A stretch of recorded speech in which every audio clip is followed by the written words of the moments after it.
So yeah, I thought I'd come up with another video.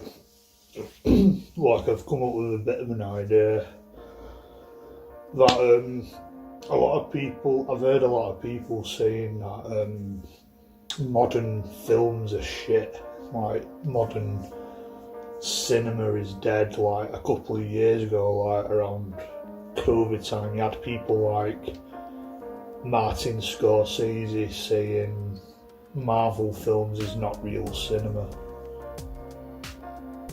I get that opinion to a level, like I think I understand where he's coming from, but I don't know, to a level I probably disagree, but I get what he means saying Marvel films like and DC films like theme park rides, but I guess like, in my opinion, cinema's entertainment and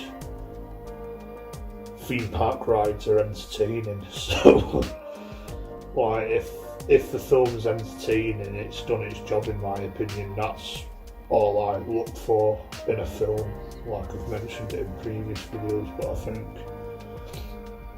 some people look for more than that, it seems. But I disagree, like I think when a lot of people say modern films are rubbish, like I think like the peak era of cinema, a lot of people would probably say stuff like the 80s where you had films like The Goonies, E.T. Can't remember the guy that made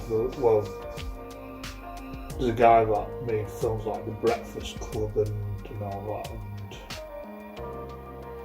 these like, I don't know, cheesy films, like, and I think the 90s went into that, like I think my era might be the 90s, more for music probably, but like you had films like Hackers, maybe like the early 2000s, like Bring It On, proper ADHD level cheesy films, Blade, like the Crow, like the list goes on. Like I quite like those sort of films, to be honest.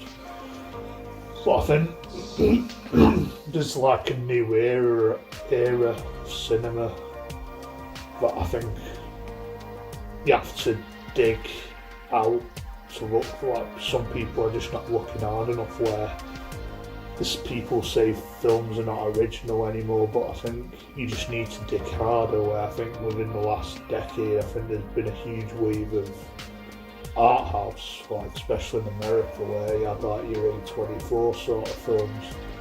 I guess art house and niche films has probably always been a thing, like especially the 20 years when you got all these Hollywood blockbusters, then you got these niche sort of directors making small little independent films, casting non-actors like people like Sean Baker, like he's usually known to cast non-actors. The Safdie brothers, they're similar. Maybe I should have try and approach these sort of people, because I wouldn't mind being in their films, to be honest, because I think they're good. But I think you just need to dig hard enough, and I'm going to comment on a few filmmakers, directors who I consider as modern filmmakers that I quite like. Like I've already mentioned the Safdie brothers. Like I think they're some of my favourite directors, modern directors working today. I don't think they're my favourite, but I really like what they do. I think what they do is unique, fresh, original, gritty, emotional. Like they're not sugar-coated films. Like a lot of these films, bad things happen to these characters. Like there's a lot of, it's about drug overdoses, smuggling, like drugs this, drugs that, being homeless this, being homeless that, like not living the good life. And you got films like Good Time, Uncut Gems. There's a film I watched the other night called Heaven Knows What, and I think they're both separated. I don't know if they've fallen out or anything. I hope they haven't, but I guess it's better because you get two films where we're getting the Smashing Machine with Dwayne Rock Johnson actually doing a serious project for once, which I think he needed to do. Probably needs to lean more towards that direction in the future. And another one by Josh Safdie, like the Smashing Machines, Benny Safdie's film, and Josh Safdie's doing Marty Supreme, I think, with Timothy Chalamet, which I think looks really good. And I think they bring in that New York grit, and I've made a video about my fascination for New York. It's got a lot of character, so it's kind of like, dare to say, it's modern day Scorsese, modern day Ralph Bakshi, like it's doing that sort of approach. I think I'd like to see someone in animation bring that approach back, do a Safdie Brothers approach within 2D animation. That's something I'd like to see, something a bit fucked up and weird and niche. Like, maybe I'm the guy that can do that, but I don't have nepotism around me. Yeah, I'm really into their films, and another person I really like at the minute is Robert Eggers, who does these dark, brutal period piece sort of films, where he's done films like The Witch, The Lighthouse, The Northman, and Nosferatu recently. Like, he's someone that I've always got time for, and I'm usually first in line to watch. Like, he might be, if it's not the Safdie brothers, it's him. He's probably my favourite modern directors, and could potentially be my favourite director. Like, I'm into what he does. Making films about the plague. Like, as a Christian, it's a bit fucked up, but he does a lot of witchcraft sort of films because it's the dark ages, isn't it? And films like The Black Death, The Plague, all this. I think that's proper horror. Like, I'm usually not a fan of horror because I just find them not being that scary. You know, things like Halloween, where it's just slasher films, I just don't quite understand, in all honesty. Or a few modern sort of ones within the last 20 years.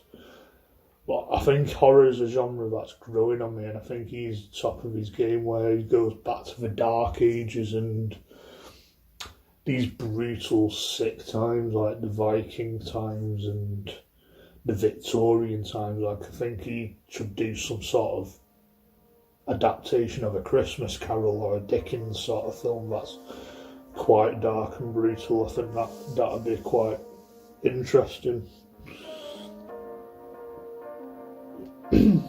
But yeah, there's, to name a few, I think you could maybe consider Christopher Nolan in that, even though he's been going for quite a while, 20 years.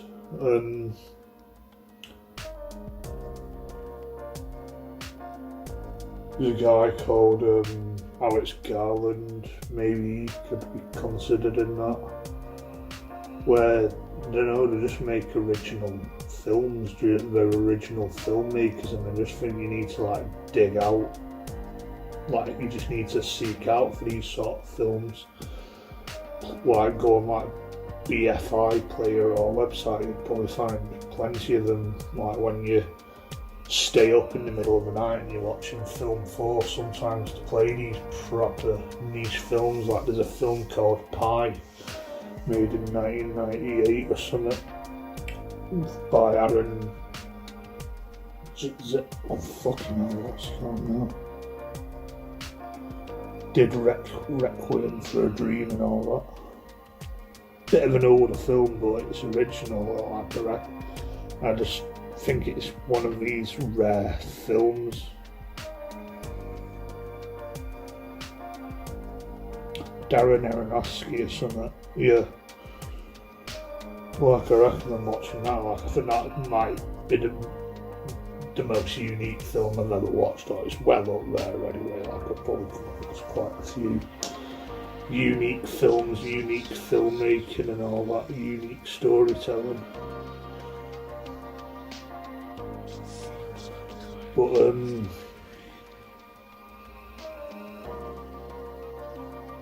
yeah, I think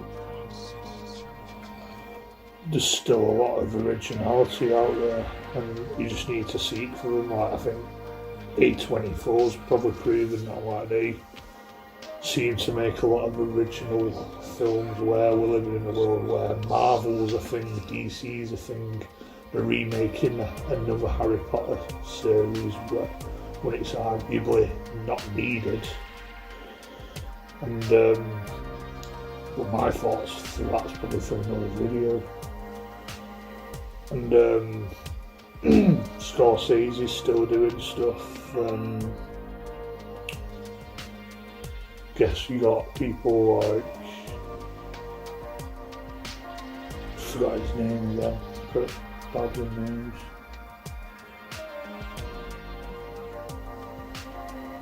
Well, I think there's still originality out there. Like personally, I quite like Marvel and DC, depending on what it is. But I can get the argument for originality and stuff, but you just need to look out for it. Because I think there's still plenty of it out there. But yeah, I think that's all I've got to say in this video. Catch you in another video. Bye.